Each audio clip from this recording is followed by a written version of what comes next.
कल दिनांक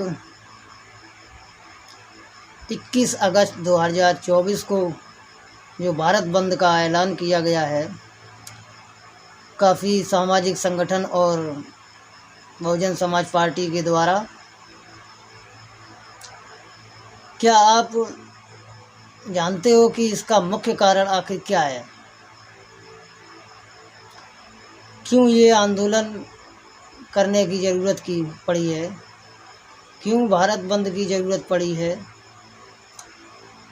क्यों सुप्रीम कोर्ट ने SC/ST के आरक्षण के वर्गीकरण को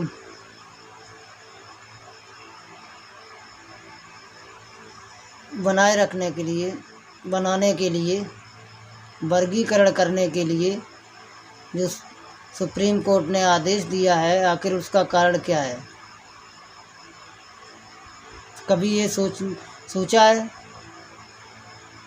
कि आखिर क्या कारण हो सकता है? नहीं सोचा होगा। उसका कारण ये है, देख लो। ये एक उदाहरण के तौर पे है, इसे पर्सनली ना लिया जाए। ये SC और ST वर्ग के जो साधन संपन्न लोग हुए हैं, उनकी वजह से ये सब हो रहा है। ये उनके लिए ही है। ये एक उदाहरण है। ये है माननीय अशोक दौरे जी, पूर्व मंत्री, पूर्व सांसद तथा पूर्व विधायक जी।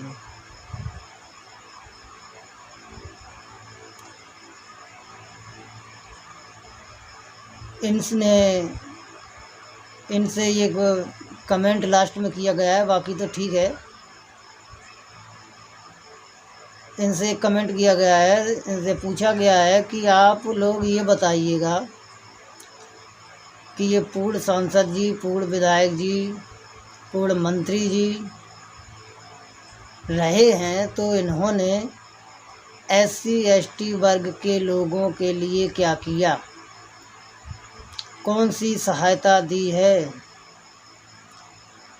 इन लोगों को कृपया ये बताएं, और ज़रूर बताएं। लेकिन 3 दिन हो गए हैं, किसी ने भी ये नहीं बताया कि इन्होंने किसकी सहायता की, किसकी की। हालांकि इनसे काफ़ी लोग जुड़े हुए हैं। इन्होंने एक पार्टी बना रखी है, संविधानवादी पार्टी, जिसका चुनाव निशान कंप्यूटर है। कम से कम जुड़े हुए लोग तो कम से कम अरे झूठ ही बोल देते, 10-15 नाम लिख देते, इधर उधर के गांव के लिख देते, कम से कम इज्जत तो बरकरार रहती। आज SC/ST के आरक्षण का जो वर्गीकरण का आदेश आया है, उसका मुख्य कारण यही है। ये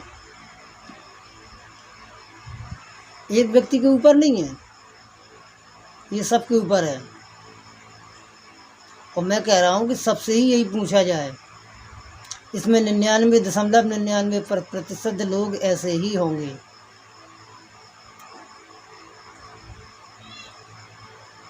फिर अब क्यों परेशान होना?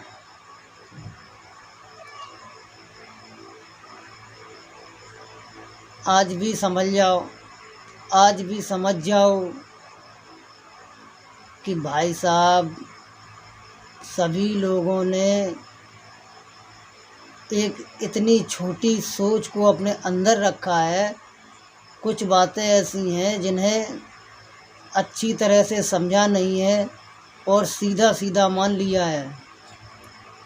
जैसे हमेशा ये कहा जाता है कि लोग क्या कहेंगे, ये एक बीमारी है, अपनी तरफ ध्यान दो, खुद को आगे बढ़ाओ। लेकिन खुद को आगे बढ़ाने का मतलब नहीं समझ पाए आप लोग। खुद को आगे बढ़ाने का मतलब पढ़ने लिखने के बाद भी नहीं समझ पाए। खुद क्या हो, खुद आपने अपने आप को ही माना है, जबकि आप एक शरीर नहीं हैं, आप एक परिवार तक ही नहीं सीमित हैं। आपका क्षेत्र बहुत बड़ा है, आप बहुत बड़े हो और उस क्षेत्र को मिला के ही खुद बने हो।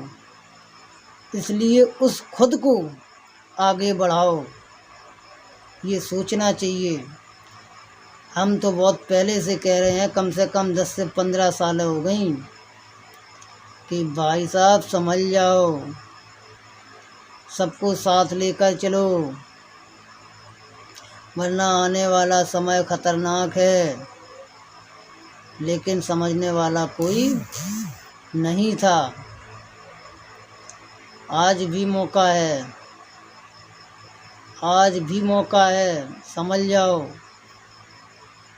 नहीं तो आने वाले समय में हालत ख़राब होने वाली है और आप लोग अपने ऊपर एक धब्बा लगा के जाओगे। वो धब्बा होगा समाज के दुश्मन, औलाद के दुश्मन।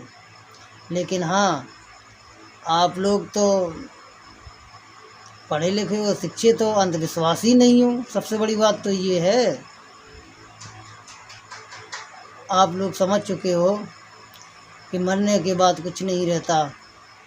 इसलिए कौन सुनने वाला है, कौन देखने वाला है, कौन क्या कह रहा है, क्या मतलब है, लेकिन आपको ये नहीं पता है कि ये चीज़ें, ये बातें सब आपकी औलादों को झेलनी पड़ेंगी। इसलिए आज भी मौका है, समझ जाओ, और नहीं तो फिर औलाद के दुश्मन का जो ठप्पा है, जो मोहर है, लगवाने के लिए तैयार हो जाओ और अपनी औलादों को जो 1000 साल पहले वाली बात कहकर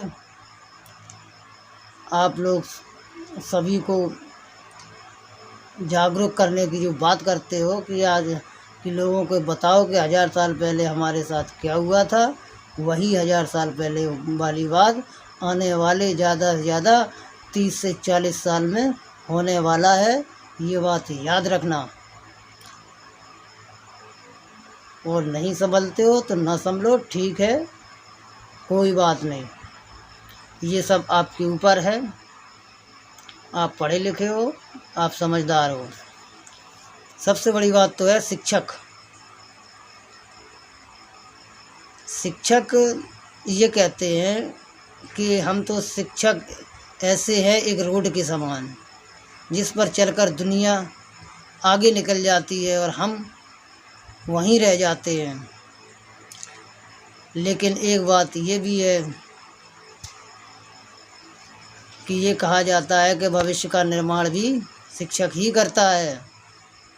तो आज जो हो रहा है, अच्छा बुरा उल्टा सीधा टेढ़ा मेढ़ा, उसकी जिम्मेदारी शिक्षक लेगा? बिल्कुल नहीं लेगा। जब बात ये आती है तो कहते हैं परिवार और समाज शिक्षा और अशिक्षा के ऊपर, अंधविश्वास के ऊपर, ये अपना आरोप उनके ऊपर छोड़ देते हैं, उनको आरोपी बना देते हैं। चलो ठीक है, हमारे यहाँ की शिक्षा ही ऐसी है, ऐसी सोच है, ऐसी समझ है। और फिर समझ सोच होगी कि क्यों ना, ये जो पीढ़ियों का जो असर है वो इस ऐसे नहीं जाएगा, वो आप लोग जाने भी नहीं दोगे। चलो ठीक है, कोई बात नहीं, समझदार हो, समझो।